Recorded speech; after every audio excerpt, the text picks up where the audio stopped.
We're back. Sir Chris de la Cruz here. So again, we are here to continue our discussion on algebra series. And this is our part 2 entitled FOIL Method, Product of Two Binomials. The FOIL, F-O-I-L, is a mnemonic to remember for the standard method of multiplying binomials. It is basically following the principles of distributive law of multiplication. So this is it, how we apply the mnemonic, or should I say acronym, for determining the product of two binomials. So F stands for the first term, O stands for outer terms, I stands for inner terms, and L stands for last term. So if we are going to take a look at these two binomials, quantity A plus B times quantity C plus D, our first terms are A and C. You can see it here. Then our outer terms, O, are A and D, as you can see it here.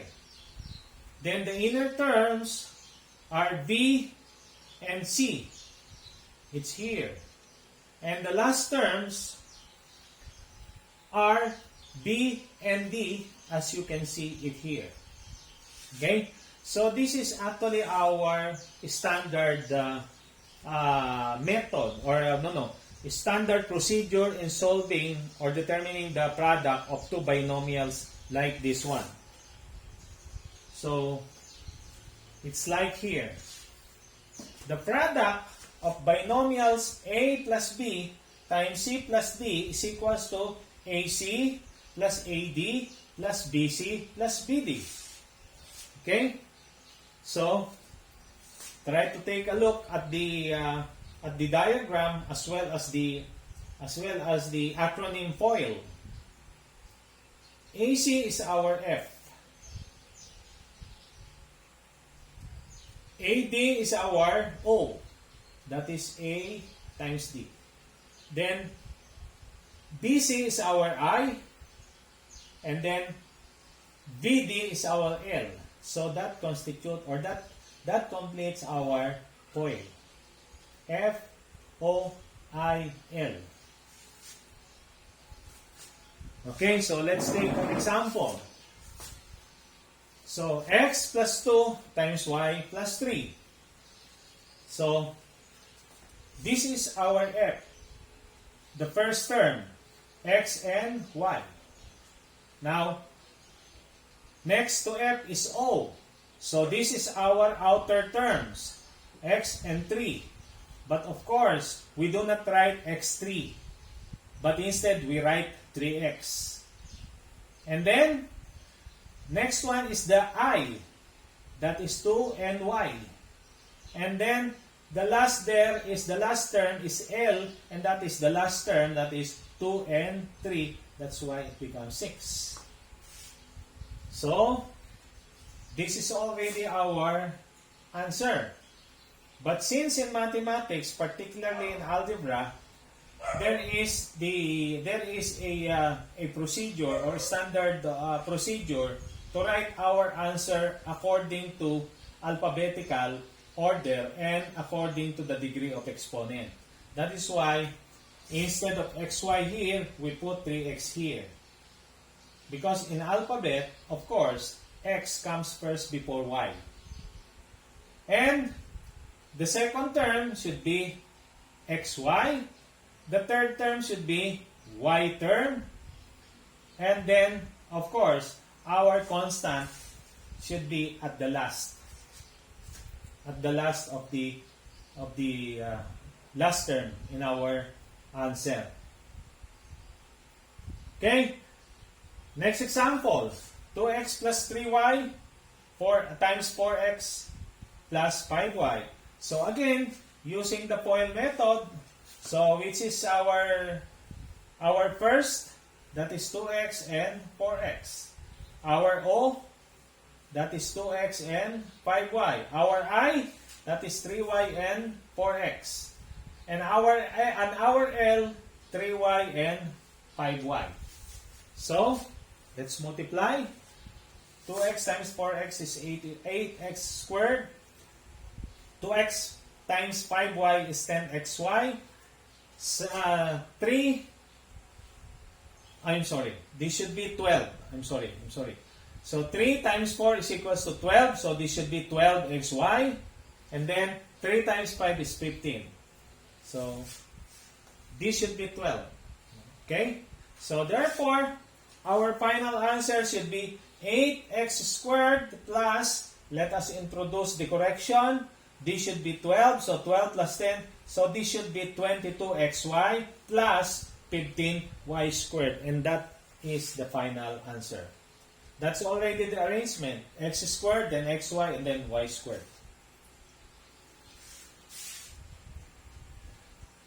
Okay?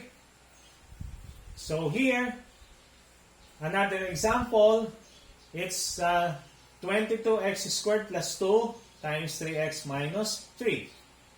Okay? So, our first is 2x squared times 3x.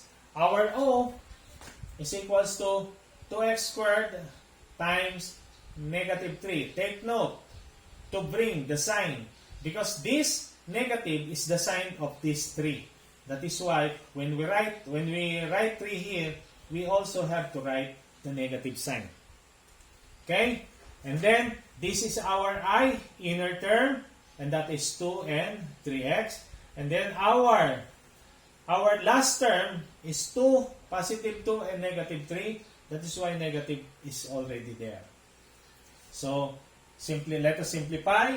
This is 2 times 3 is equals to 6x cubed minus 2 times negative 3 is negative 6. That's why this becomes negative 6x squared plus 2 times 3 is 6x minus 6, because positive 2 times negative 3 is negative 6.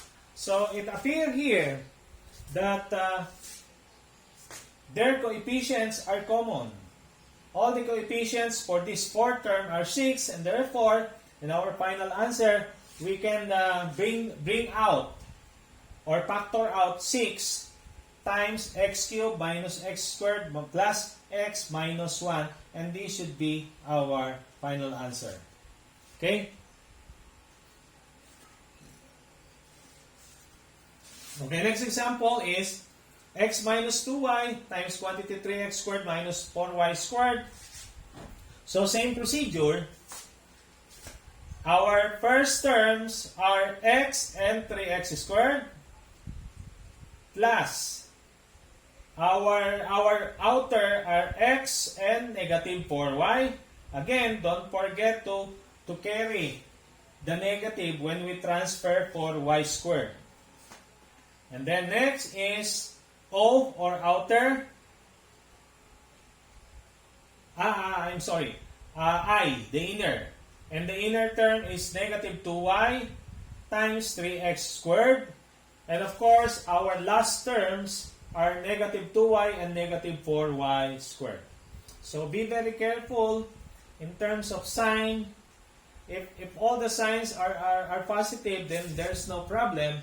But if there are negative signs in any of the terms given in the binomial, you have to be very, very careful, because if you miss to write the negative sign, then definitely your answer will be wrong. So this becomes 3x cubed minus, why minus? Because positive x and negative 4y, it should be minus. This becomes now 4xy squared. Then again, if this is a minus, because negative 2y times 3x squared, and that is equivalent to negative 6x squared y. Plus, y plus, because negative times negative. That is 8y squared. And please try to observe that in writing variables together, we always have to write the variables according to alphabetical following the alphabetical order. We do not write YX, but instead we write XY. We do not write BA. We write AB. Because we are following a standard procedure in algebra to always observe the alphabetical arrangement or alphabetical order and according to the degree of exponents. Okay? So, again, our final answer should be 3x cubed minus 6x squared y. If we are going to take a look here, there are two xy terms, the second term and the third term. But aside from the alphabetical arrangement, we are following the degree of exponent. So the higher the degree of exponent, then it should come first. So if we are going to arrange x cubed and x squared, we have to write x cubed first before x squared. So here, that's why we put minus 6x squared y here, followed by negative 4xy squared plus 8y cubed. And this is the correct arrangement according to alphabetical order and according to the degree of exponent. Reminder, any algebraic expression or equation should always be written in the proper arrangement, especially in the final answer. It should follow the alphabetical order and according to the degree of exponent. Okay, so that's all for now. Thank you for watching, and for more videos, please subscribe and press the notification bell so that you will be kept updated. Thank you.